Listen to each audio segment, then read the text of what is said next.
임상심리 전문가 한근영입니다. 네, 안녕하세요. 상담심리 전문가 김한수라고 합니다.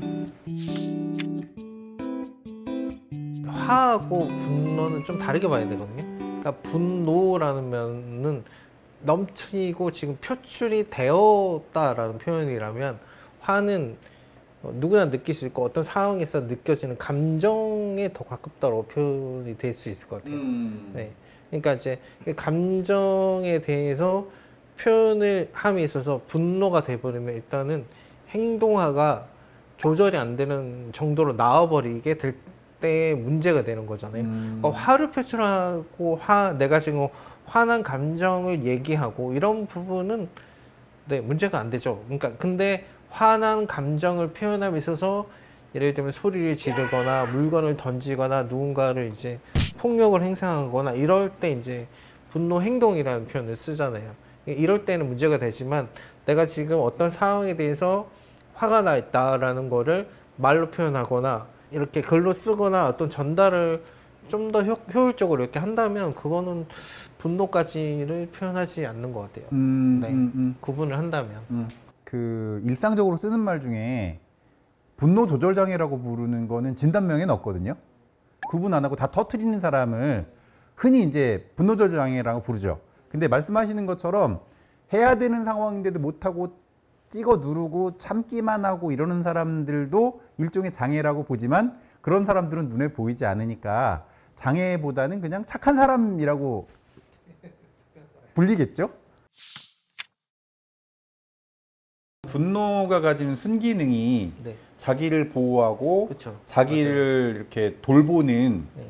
기능, 되게 적극적인 기능이잖아요. 그렇죠, 맞아요. 외부에서 두려움을 느끼니까 스스로를 보호해야 되고, 네. 보호하기 위해서 적극적으로 그 내보내는 감정이 네. 분노인 거죠. 그렇죠. 그런 면에서 보면 어떤 때는 내가 나를 보호하기 위해서 너무 많이 분노하면 상대편한테도 파괴적인 영향을 미치게 되잖아요. 그렇죠, 맞아요. 네. 그 선을 대강 어떻게 보세요, 선생님? 이제 그게 이제 아까도 말씀드린 화의 수준이냐 분노의 수준이냐 이런 걸 좀 구분하는 것 같아요.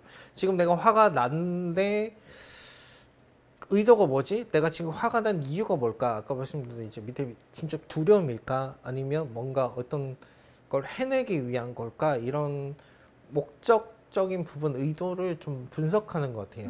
상담자 상담 장면에서도 그렇고 제가 그럴 때도 그렇고, 그렇게 해서 좀 행동으로 표출하기보다는, 분노로 표현하기보다는 일단은 이제 바라보는 거죠. 나의 어떤 의도나 이런 것들. 그래서 아, 내가 원하는 건 이거였는데 지금 이게 안 됐구나, 이런 식으로 좀 가는 것 같아요.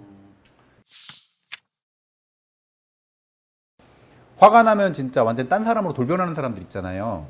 그 사람들 중에 일부는 해리 상태인 경우가 있거든요. 네. 해리는 뭐냐면, 외상적인 경험들을 하게 되면서 스트레스를 받으면 이 의식들이 분리가 돼요. 그래서 자기가 무슨 짓을 했는지 기억을 못 해요. 그 순간 동안. 화가 빡 쳐 있는 동안에. 그게 뭐 어떤 사람들은 길게 가면 30분씩 가기도 하고 5분씩 가기도 해요. 이런 것들이 성격적으로 완전히 고정될 경우에 우리는 그 사람들을 다중인격이라고 부르죠. 지금은 해리성 정체감 장애라고 진단명이 바뀌었는데, 그렇게 화가 나 있는 상태에서 이렇게 그 의식은 깨 있으면서 인성 자체가 이렇게 변화되는 경우들을 우리가 해리 상태에 놓인다라고 부르는데, 이런 경험들이 있으신 분들은 자가 치료가 안 돼요. 상담을 장기적으로 받으셔야 되는 분들이에요. 그렇게 우리가 통상적이고 일상적인 수준에서 화내는 감정들을 조절한다거나 표현한다거나 이런 욕구를 채운다거나 이러는 거랑은 다른 종류입니다. 근데 그런 분들은 정말 위험해요. 의식 자체가 바뀌기 때문에 자기가 무슨 짓을 했는지 기억을 못 하거든요. 뭐 5분이 됐던 10분이 됐던 급성으로 화가 나는 상태에서 기억 자체가 순간적으로 삭제되는 분들이라면 병원에 가셔야 되는 거예요. 아니면 유능한 상담자한테 가셔서 상담을 받으셔야도 해결이 돼요. 이 말씀을 드리는 이유가, 제 내담자 중에 진짜 그런 분이 있었어요.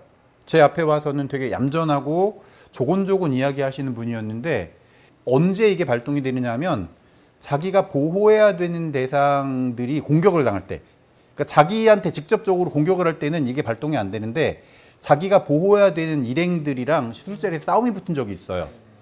싸움이 붙었는데 이 사람이 옆에 있던 쇠말뚝을 뽑아가지고 상대편을 다 박살을 냈습니다. 서너 명을 반죽도록 때렸거든요. 근데 이분이 이게 기억이 없어요. 왜 그러냐면 발달력으로 봤을 때 어머니가 아버지를 때렸고 때리는 과정에서 너무 겁나고 무섭고 이러니까 자기가 엄마를 보호하지 못했다라는 죄책감이 바닥에 깊게 잡혀 있었거든요. 네.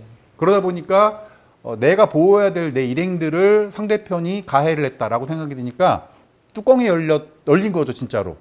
의식이 확 전환되면서 진짜로 사람들을 죽도록 때렸어요. 상대편 남자가 서너 명이나 됐는데도. 그러니까 이런 경우는 사실은 장기적으로 가야 되죠. 그 상담이 진행 쭉 되는 과정에서 점차적으로 시간이 줄어들더라고요.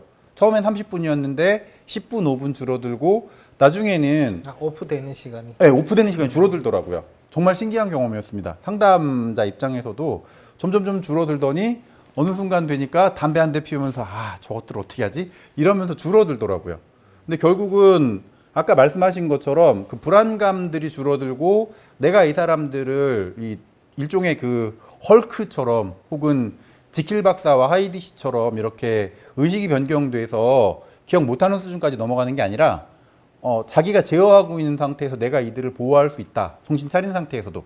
이러니까는 그 두려움에 마비되거나 중독되는 게 아닌 상태에서 점차적으로 이런 안전감을 확보하게 되니까 점차적으로 그런 해리되는 것들도 많이 줄어들게 되고 그렇더라고요. 물론 이제 행동화까지 되면 그건 제어를 해야 되는 거고, 폭발하면서 말로 막 뭐라고 얘기하시는 분 있잖아요. 그럴 때는 일단은 계속 듣는 게 제일 중요해요. 그래서 내가 당신에게 지금 위험의 요소가 아니고 당신의 내 어떤 감정을 듣는 사람이고 들어줄 수 있는 사람이다라고 해서 안정화를 해야 되는 거예요. 예전에 책 중에 이런 책이 있거든요. 뱀의 뇌에 말을 걸지 말라는 책이 있어요.